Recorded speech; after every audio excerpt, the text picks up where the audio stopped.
BBC, if you want to kick us off with Wayne, and then we can do 5 minutes later on in Bargoed if you need it. Hi Wayne, how you doing? Hi Wayne, can you hear me? Yes, I can. Yeah, lovely. Okay.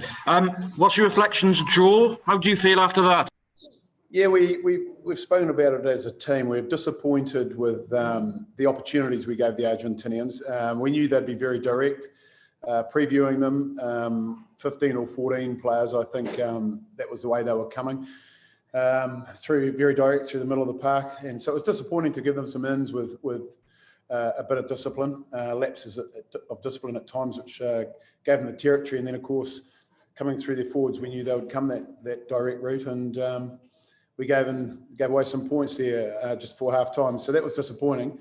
And then the errors, I guess, just kept creeping into our game throughout that second half. So we'd have a good passage of play and then let them off the hook again. So that was frustrating. But at 20 points to 6 to come back and have an opportunity to win it at the end, I think, at the end of the day, we'll take that, and it sets us up for a game next weekend where we get to try to clinch a series.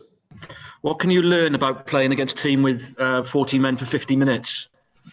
As I said, the way they played the game, it didn't change. So if they got 15 or 14, this side at the moment has a kicking game that they use. They've got very powerful ball runners, and they like to use them in certain channels. So I expect they'll come that route again next weekend. So we've got to make sure that we're disciplined. We don't give them the field position that we gifted them today, and we make sure that we come off our line and we put in some big hits, which we need to do over the full 80 minutes. So it's really being disciplined and learning from the errors, and some of them were pretty basic errors. So that was disappointing, but we learned from that, and hopefully we'll be better for it next week. The early second half introduction of Thomas Williams and Jared Evans seemed to change the tempo, got you back in the game. Yeah, we just felt we went off script a couple of times, and we fell behind on the scoreboard, so we needed to change it up, and I thought they both did reasonably well. Jared had a chance to win it at the end. Wayne, what would you say to him? It's obviously a long-range penalty effort.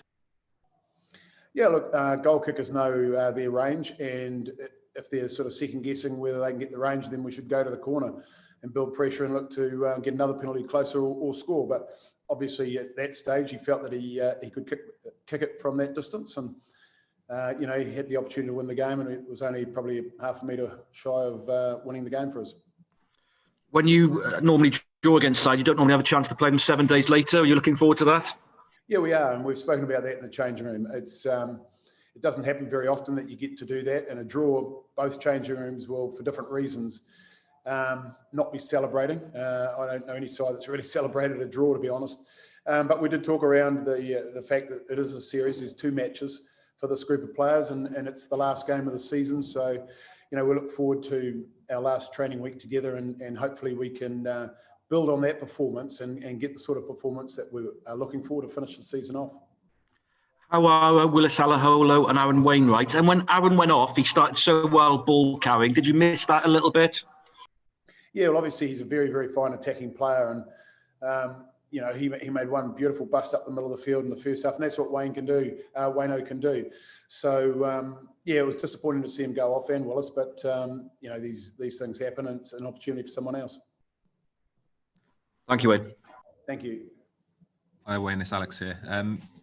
Could you just give us your analysis of how the scrum went? It seemed to struggle a lot, and is that a concern for next week? Look, scrums can be a messy business at times. There can be many, many factors as to why a scrum goes down. Look, we'll work on that. John Humphries will pull it apart and make sure that we improve in that area. We need to, because again, it let them off the hook a few times and got them in a better field position. So we definitely need to improve. There were obviously quite a lot of penalties. The whistle was going quite a lot over the course of the game. Did you have any sort of issues with any of those decisions or not? Oh, look, no, I think the rules are pretty clear these days. Offsides, you're going to get pinged. There's sort of 4 people watching you now, not 1 in the middle. And, the breakdown area, I think we were too loose in the wide channels in particular. And at times we were too slow getting onto our ball carriers.